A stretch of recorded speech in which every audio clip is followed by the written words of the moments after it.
in the I am living my life out loud, fully, boldly, and wildly. Yes, I am wonderfully alive and well. Yes, I am a beautiful demonstration of God's creation. I express myself without any hesitation exactly as I am. am. Pretense, no excuses, just living my life wonderfully alive. Take me as I am, world, for this is all I have, and so it is, so good, and so it is. And then we're going to have another song followed by our talk by Reverend Neil. All right, we're getting started early this week. So again, you'll be joining in, so get yourselves warm and ready as we ascend.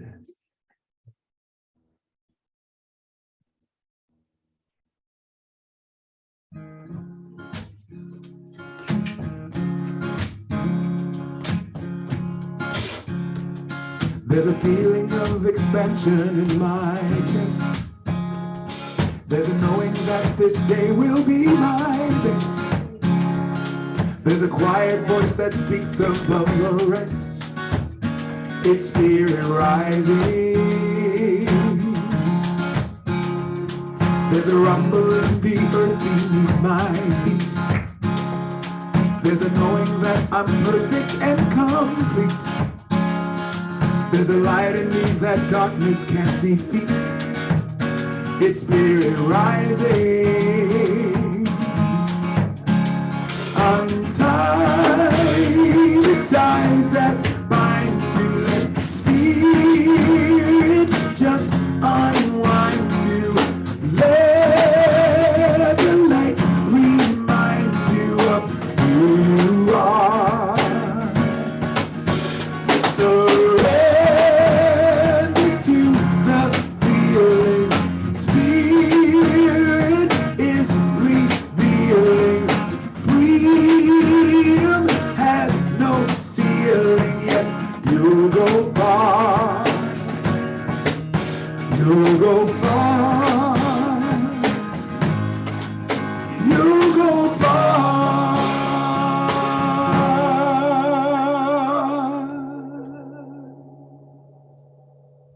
There's a tingle in the space around my heart. There's connection to this world that I'm a part. There's a joy that my new life's about to start. It's spirit rising. The joy that my new life's about to start. Spirit rising. Rising, rising,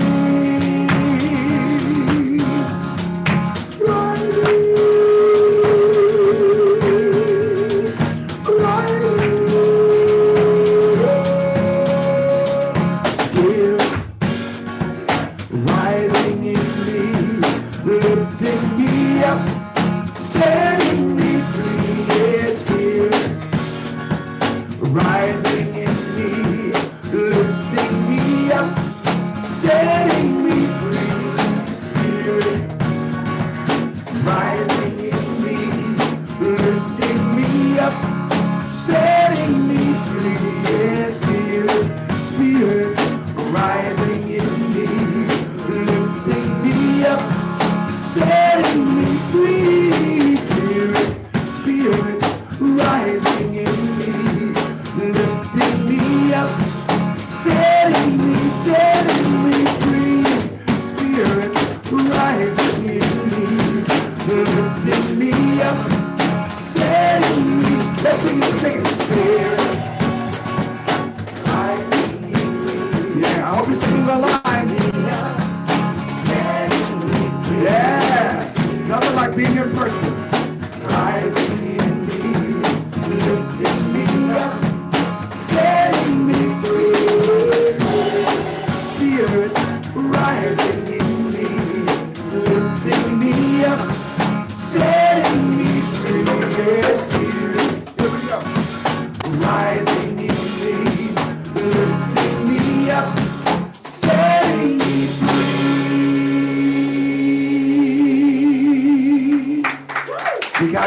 job, kids.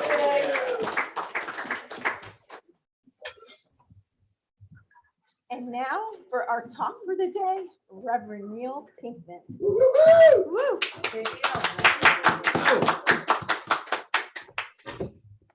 Nice of everybody to wake up and get here today. Oh, I need a music thing. Can I borrow your That one. I don't need it. All right. Yeah, I do appreciate that some of you are a little sleep deprived.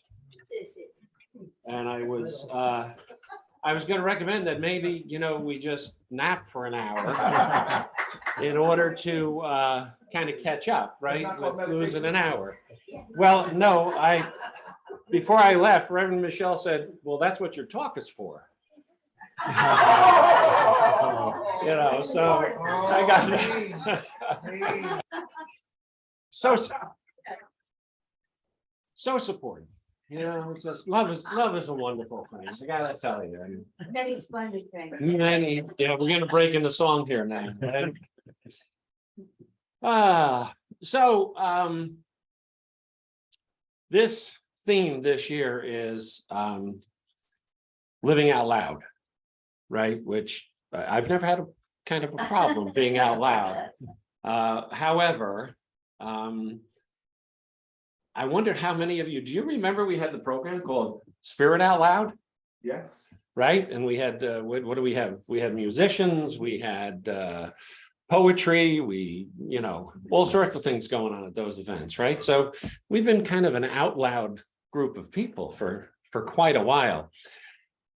We don't have a power talk today, but what I wanted to do was start because following the themes this month is about authenticity, which I'm glad I got the chance to speak today.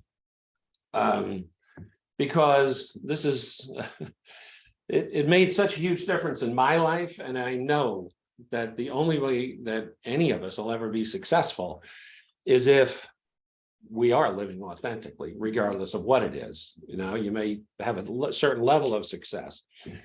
And where is the quote? Start with a quote, because this takes me back to Psalm Sundays are fantastic things that we do. You hear me talk about it all the time. They're great conversations. Weren't you online earlier? Oh, I'm seeing you everywhere, Elaine. Wait, is this deja vu or is it vujade? Right? You know what vujade is, right? No. The feeling that none of this has ever happened before. So here's a quote. For no one lights a lamp to set it under a bushel or to put it in a hidden place, but he sets it on the lamp stand that all who go in and come out may see its light. I'm starting with that. That's a quote from Jesus' Gospel of Thomas.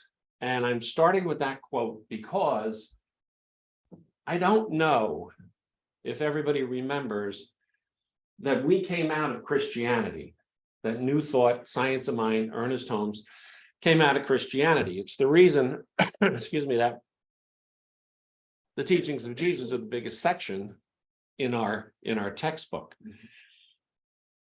Last week, in doing Living the Science of Mind with the Science of Mind Everyday Sunday, Michelle and I were active in putting together the readings each week, right? To actively read and then talk about on a Sunday. I looked at it, it was only 4 pages long. And how the hell are we going to fill 45 minutes on 4 pages?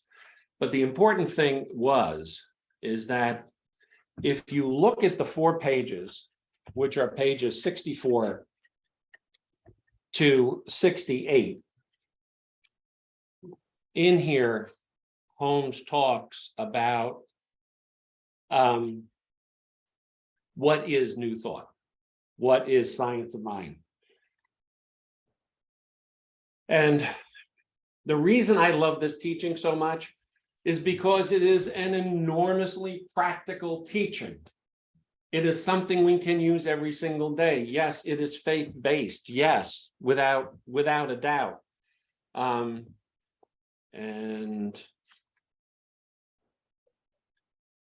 even in this 4-page section, he says, by faith, we are thus made whole. But just to take it back, because so many of us have trouble when somebody says, where do you go? What's that cult you belong to? That the Center for Spiritual Living, Science of Mind, Tom Cruise go there, And it's like this, if you have this book, it's phenomenal. But just to read it, the New Thought movement is essentially spiritual, dealing with the laws of mind. It is also scientific. It assumes that God is not only the final reality, God is the only present reality. Everything that is real is of God. Our own being is God manifest as personality. But this is what I really like. The New Thought movement has been likened to applied Christianity. Think about this for a minute. Applied Christianity. Reminds me of the old statement that somebody said once, which was Christianity might work if anybody ever tries it. Right? It is both unique and practical, since it seeks to make definite use of spiritual power in everyday living. That's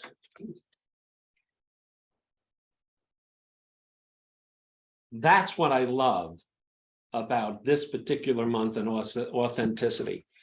This is really practical spirituality. Called practical Christianity, any way you want to do it, it really doesn't matter, because the actual use of the teaching makes such a difference. Being authentic. By the way, I had no idea. When I read the title for this week's talk was Masks and Bushels. And I'm like, Michelle? She goes, I don't know. She said, read it and see what it is. Well, that quote explains it, right? That you don't put a bushel over a candle, it hides its light.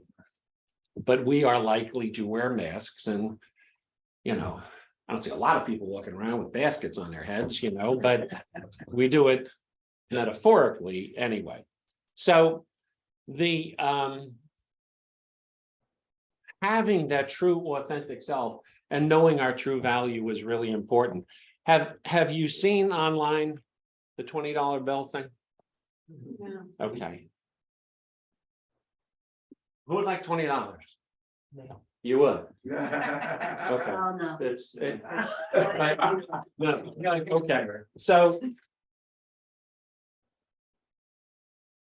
yeah, I've crumpled it up. It's a mess. You still want it? Why? Because it's still good. Okay.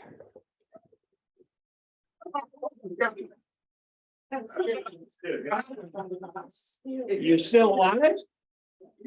Give me 51%. Why? We got. If we're getting any answers online, Joe, let me know, because we got to get, the online people need to participate too. It's good to have you guys here. It's still worth $20. Hi. Just like you, right? The authenticity of this, the real value of this is what it really is, which is $20, right? Sorry, Beth. So we're going to Bill's house later, and he needs wine, so that's where that $20 is going. So if you live authentically, if you're in tune with your authentic self, it doesn't matter what happens to you. It doesn't matter what somebody says, calls you names, whatever it is, because if you're in touch with that place, you don't vary. You have value. You love yourself.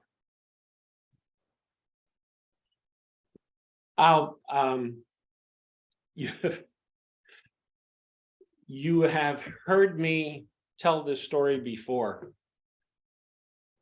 but I started out my professional career living very inauthentically. deep down inside, I'm an entrepreneur.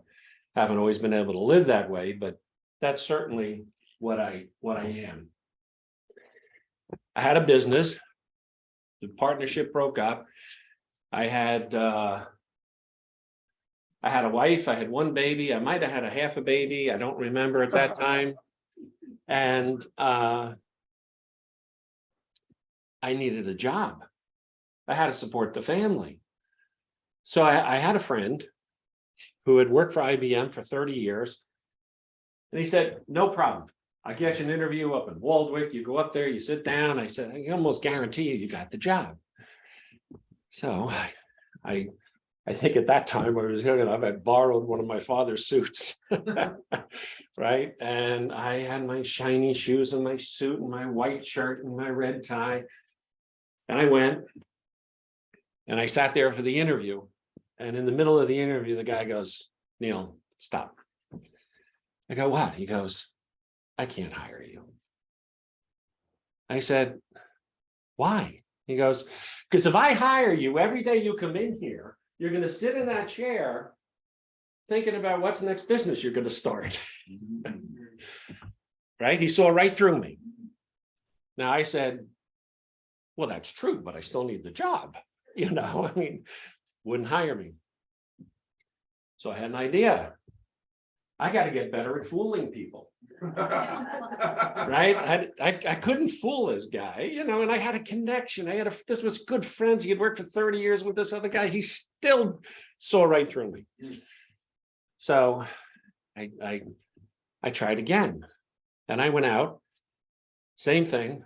This time it was even worse. The interview was in New York City. And it was selling for a company in New York City. Same thing. The whole IBM suit, you know, the whole thing. I fooled them. I got the job, right? Totally fooled them. Thought I was convincing myself, but that was totally wrong. And as you've heard me say, I got hired for the sales job, spent a year and a half there and made one sale. I was horrible at this. I was horrible at it. You know, I couldn't sell something to save my life. I was trying to be a salesperson. I wasn't trying to be me. I was trying to be a salesperson. And I'm calling on people, and it got so bad. The only reason I still had the job is because my boss was made the district manager and said, Neil, I was just made the district manager. I can't fire you. I don't want to fire you, you know, and I'm like, good. Listen, you know, keep that going. So this relates to, and you may have heard me refer to, my Martian story, right? I caved. I had to be myself because the guy walks in and he wants to buy this piece of typesetting equipment because he's writing a book. So his holiness, as they called him, he wore a Pope's hat. He was, you know, he had his interpreter with him and all. And I'm like, what's he writing a book on? Oh, His Holiness is writing a book on the tools that Martians use. And I'm like, oh, I gotta be made at this. I can't.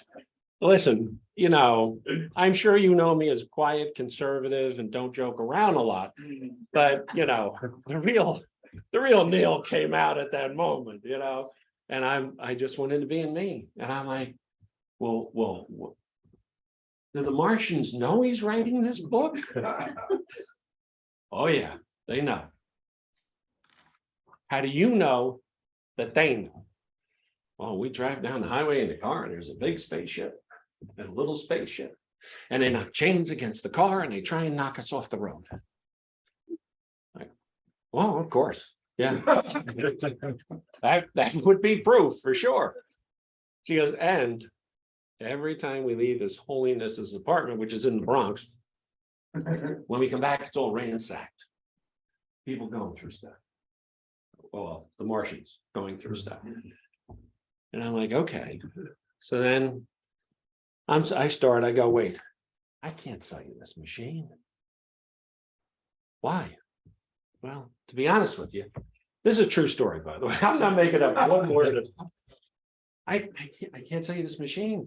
Well, why not? I said, the Martians know that I'm selling you this machine?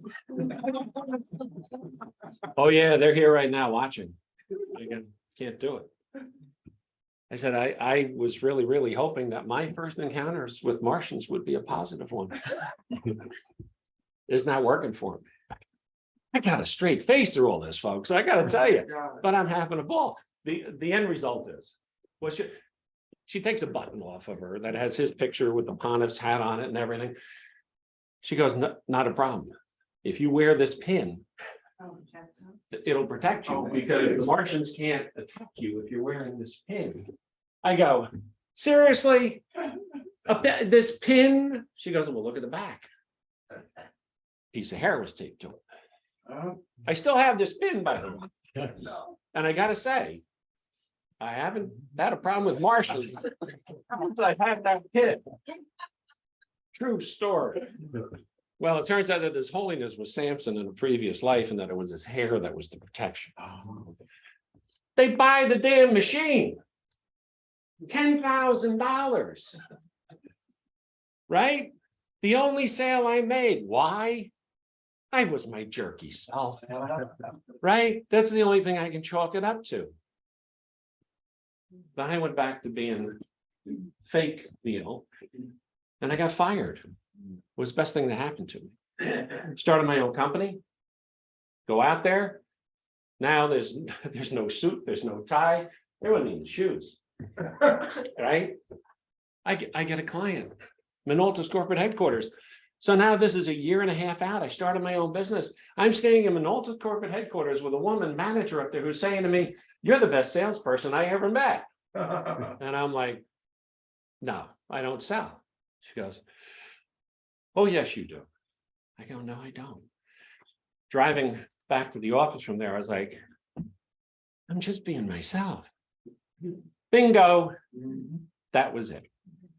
That was the huge difference. You know, that I went on, that business went on for over 30 years, made a lot of money, and I was just being myself.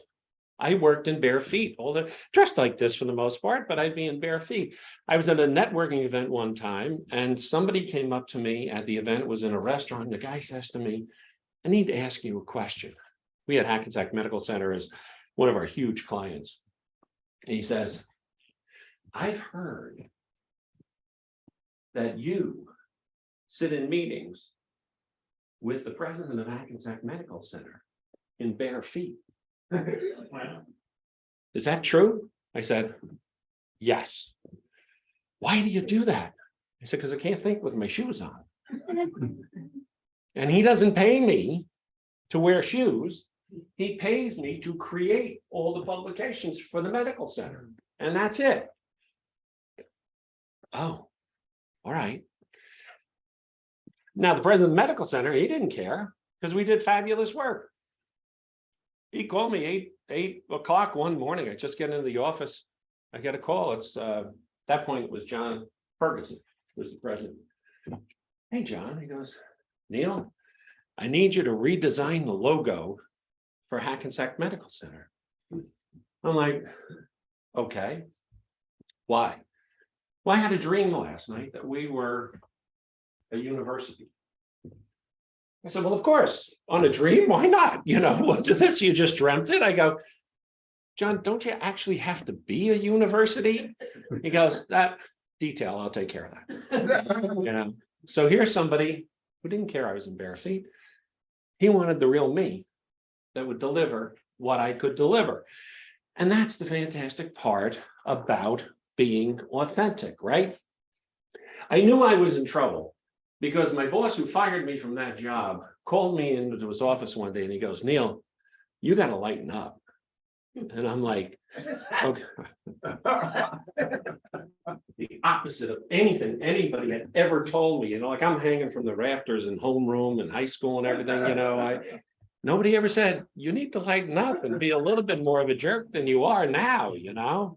But what a difference that made in my life. As a matter of fact, I did so much with bare feet that I went to I used to coach high fast pitch softball leagues and everything else in bare feet. on the sidelines, and the other coaches were like, who is this guy, right?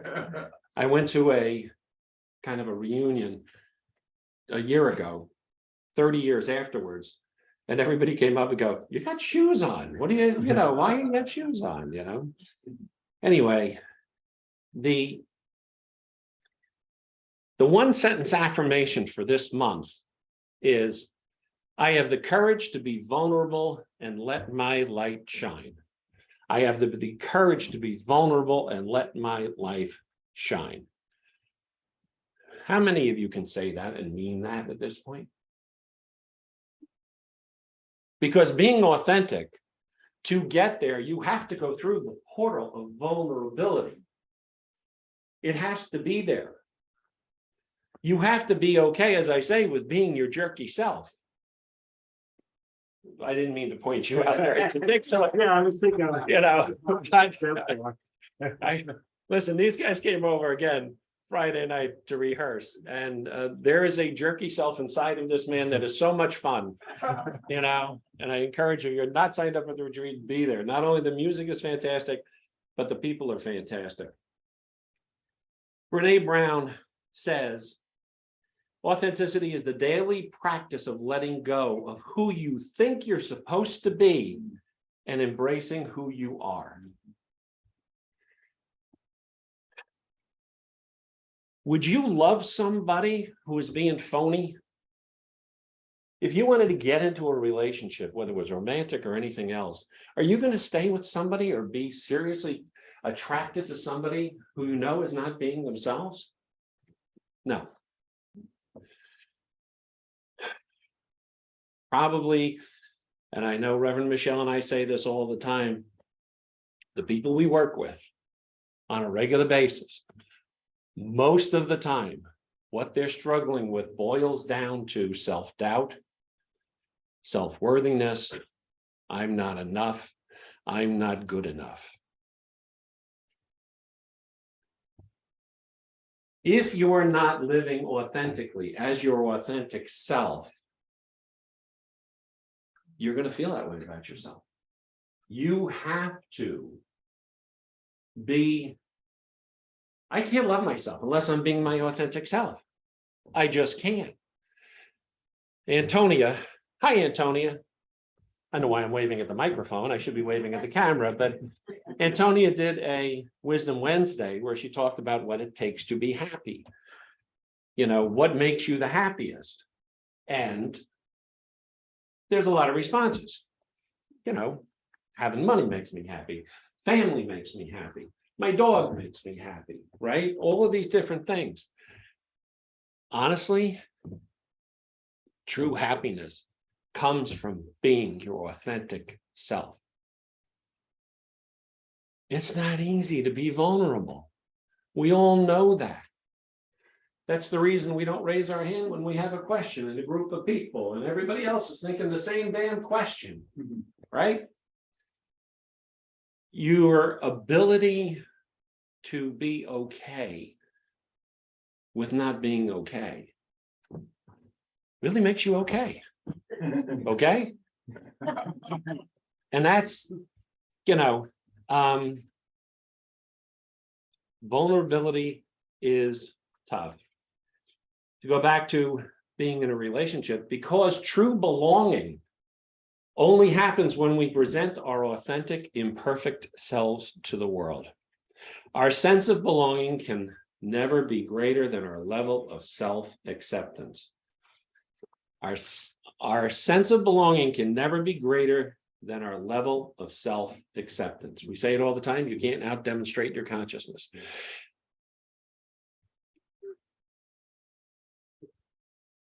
We do this. We wear the masks. We put that bushel over the candle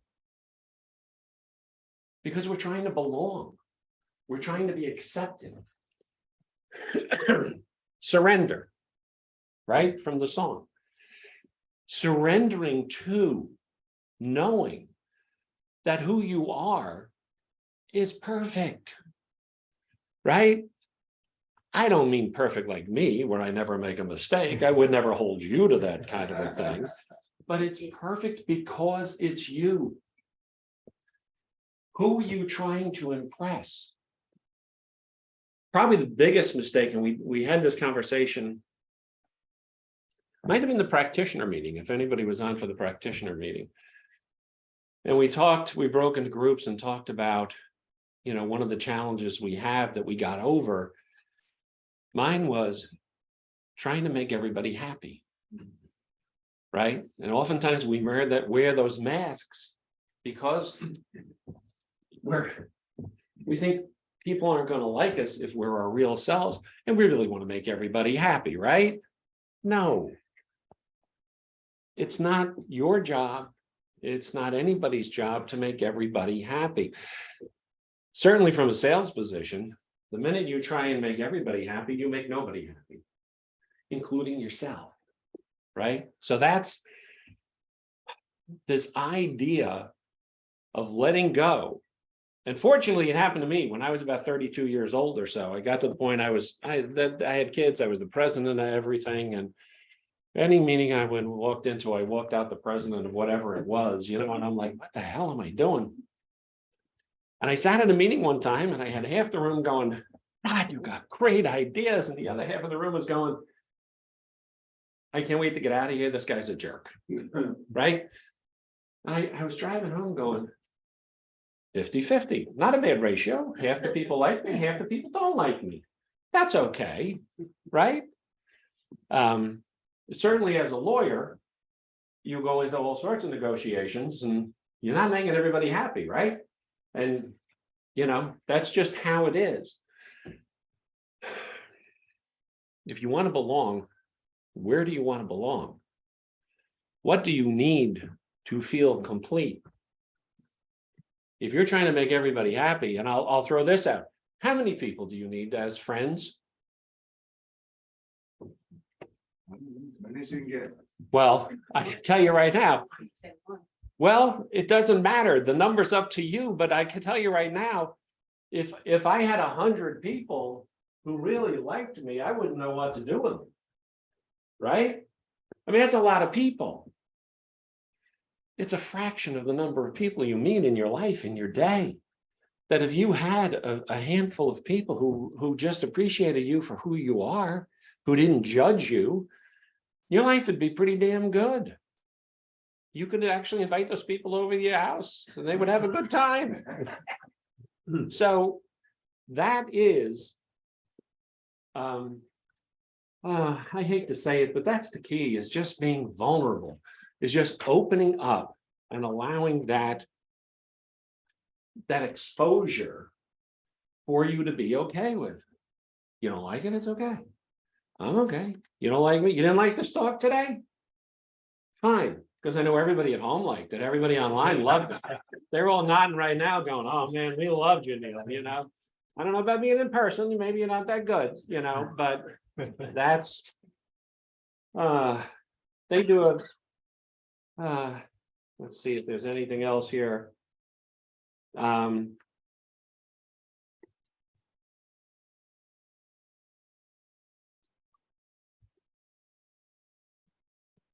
Okay.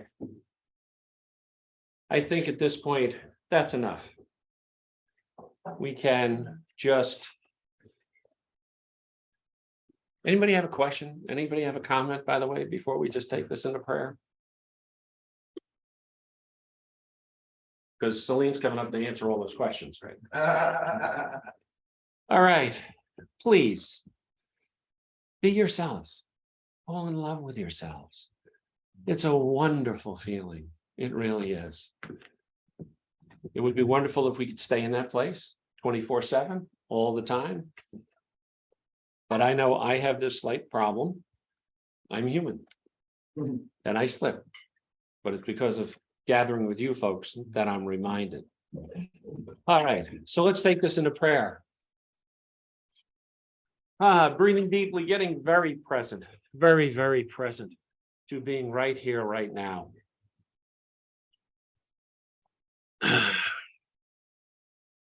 Knowing that that power and that presence is here, still here, always is here.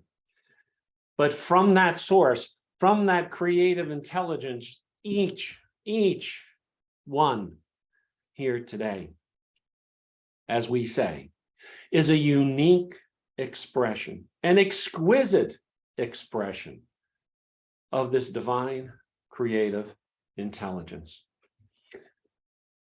I know that moving forward, that is honored, that is respected, that trusting that what comes up from that place, from source, breathing life through us, that we stand in that surrender and in that knowing and in that trusting of life.